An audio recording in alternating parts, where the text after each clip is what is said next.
Hello সবাইকে, আমি শাহানুর শরীফ। আমি একজন টপ রেটেড প্লাস ফ্রিল্যান্সার এবং একজন এন্টারপ্রেনিউর। এই 2023-তে laravel কেন ইম্পর্ট্যান্ট সেটা নিয়ে আজকে আলাপ করব।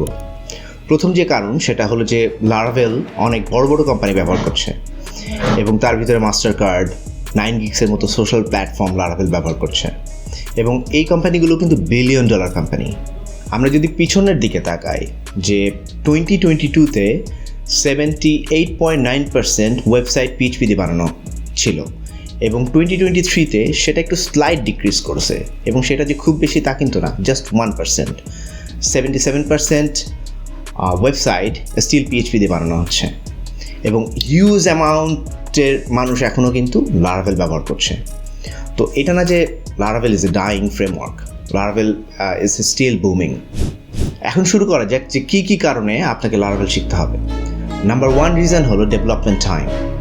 একটা জিনিস দেখা গেছে যে laravel দিয়ে যখন আপনি কোনো ওয়েবসাইট বা ওয়েব অ্যাপ্লিকেশন ডেভেলপ করবেন, এটা কিন্তু অন্য অন্য ফ্রেমওয়ার্ক থেকে টাইম একটু কম লাগে এবং ক্লায়েন্টরাও বাইরের ফরেন ক্লায়েন্টগুলো সবসময় laravel ডেভেলপারদের খোঁজে, তার কারণ laravel is A cost effective framework এবং laravelএর প্রোডাক্টিভিটি অনেক ফাস্ট। তো laravel আপনি যখন ব্যবহার করবেন এটার সাথে অনেক কিছু বিল্ট ইন আসে, যেমন ধরেন অথেন্টিকেশন, ম্যাজিক মেথডস, তারপর UI। আপনারা সবাই জানেন যে laravel is A MVC framework, মানে মডেল ভিউ কন্ট্রোলার, এবং কন্ট্রোলার সাধারণত মডেল এবং ভিউয়ের সাথে কমিউনিকেট করে। তো মডেল ভিউ কন্ট্রোলার হওয়ার কারণে laravel অনেকটা ইজি একটা ফ্রেমওয়ার্ক। এবং laravelএর আরেকটা মজার জিনিস হলো laravelএর ORM বা ইলোকুয়েন্ট, এবং laravelএর ORMটা এত সুন্দর যে এটা totally wrap up with various type of magic methods, এবং আপনি যদি PHPতে খুব বেশি ভালো না হন আপনি কিন্তু অনায়াসে এগুলো ব্যবহার করতে পারবেন এবং অনেক জটিল জটিল কোয়েরিগুলো ORM ইউজ করে আপনি করে ফেলতে পারবেন। সেকেন্ড যে জিনিসটা নিয়ে আলাপ করব সেটা হলো laravelএর কমিউনিটি।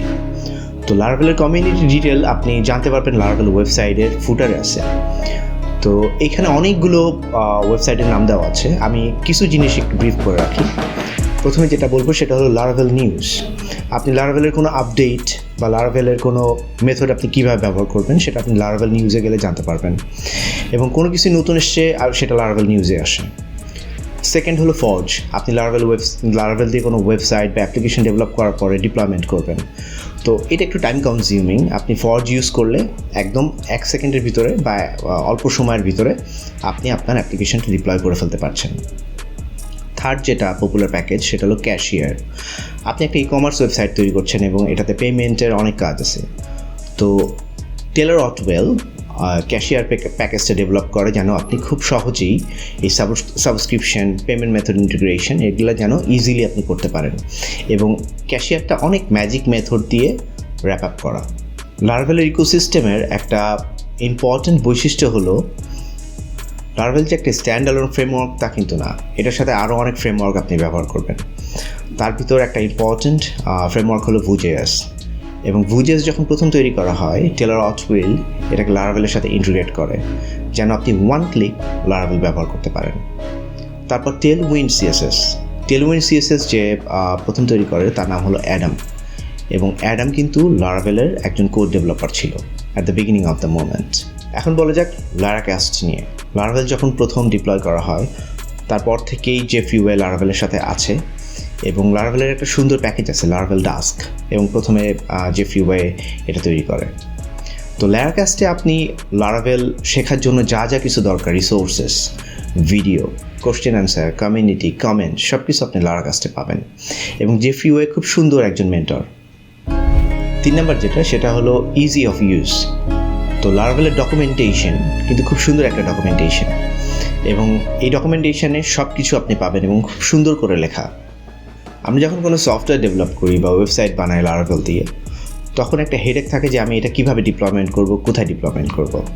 তো laravelএর ডিপ্লয়মেন্টটা খুবই ইজি। আপনি চাইলে এটার জন্য VPS ইউজ করতে পারেন, ইভেন আপনি চাইলে শেয়ার্ড হোস্টিংও ব্যবহার করতে পারেন। তো অনেক ফ্রেমওয়ার্ক আছে স্পেশালি পাইথনের বা জাভার, যেগুলো আপনি চাইলেই শেয়ার্ড হোস্টিংয়ে আপনি ফ্রেমওয়ার্কটা লঞ্চ করতে পারছেন না। তো laravelএর ক্ষেত্রে এই ধরনের কোনো বাইন্ডিং নাই, আপনি চাইলে এটা শেয়ার্ড হোস্টিংও ব্যবহার করতে পারবেন যদি আপনার PHP রিকোয়ারমেন্ট ম্যাচ করে। laravelএর সবথেকে সুন্দর জিনিস হলো laravelএর CLI, এবং laravel একটা আর্টিসান ফ্রেমওয়ার্ক। আপনি চাইলে ডেটাবেসটা আপনি কমান্ড লাইন ইন্টারফেস থেকে কানেক্ট করতে পারবেন এবং লারাভেলে কোথায় কী আছে, ডেটাবেসে কী হচ্ছে সেটা আপনি আর্টিসান কমান্ড দিয়ে ইন্সপেক্ট করতে পারবেন এবং সিএলআই কমান্ড দিয়ে আপনি লারাভেল ডিপ্লয়মেন্ট থেকে শুরু করে লারাভেল কনফিগারেশন অনেক কিছুই আপনি সিএলআই দিয়ে করে ফেলতে পারবেন। আপনি যদি চিন্তা করেন যে আপনি ফ্রন্ট এন্ড লারাভেল দিয়ে কভার করবেন, সেটার জন্য কিন্তু লারাভেলের একটা ডেডিকেটেড টেমপ্লেট ইঞ্জিন আছে যেটার নাম হলো ব্লেড, এবং ব্লেড কিন্তু অলমোস্ট টুইগের মতো এবং অনেক অল্প কোড করে আপনি ফ্রন্ট এন্ডটা বানিয়ে ফেলতে পারবেন এবং ব্লেডে আপনি চাইলে জাভাস্ক্রিপ্টও ইন্টিগ্রেট করতে পারবেন। সর্বশেষ এবং খুবই ইম্পর্ট্যান্ট যেটা, সেটা হলো লারাভেলের সিকিউরিটি, এবং লারাভেলের সাথে আপনি অনেক ধরনের সিকিউরিটি ফাংশন পাবেন এবং সবাই যে জিনিসটা নিয়ে চিন্তা করে স্পেশালি ক্লায়েন্ট, সেটা হলো পাসওয়ার্ড। এবং লারাভেলের সাথে দুই ধরনের পাসওয়ার্ড আসে, সেটা হলো হ্যাশিং এবং MD5। আপনি চাইলে পাসওয়ার্ড অ্যাটেম্পটও কন্ট্রোল করতে পারবেন, যে কয়বার সে পাসওয়ার্ড ট্রাই করেছে বা একটা আইপি থেকে কতবার রিকোয়েস্ট এসছে। Route protection, middleware, CSRF, encryption এবং ডিক্রিপশন। সর্বশেষ যেটা বলতে চাই যে এই 2023-তে AI রেভুলেশন হওয়ার কারণে অনেকে কনসিডার করছে যে PHP একটা ডাইং ল্যাঙ্গুয়েজ, বাট স্টিল আপনি লারাভেল শিখতে পারেন ফার্স্ট ক্লায়েন্টদের জন্য এবং ফার্স্ট ডেলিভারি করার জন্য। তো ভিডিওটি শেষ পর্যন্ত দেখার জন্য ধন্যবাদ এবং সাবস্ক্রাইব করবেন।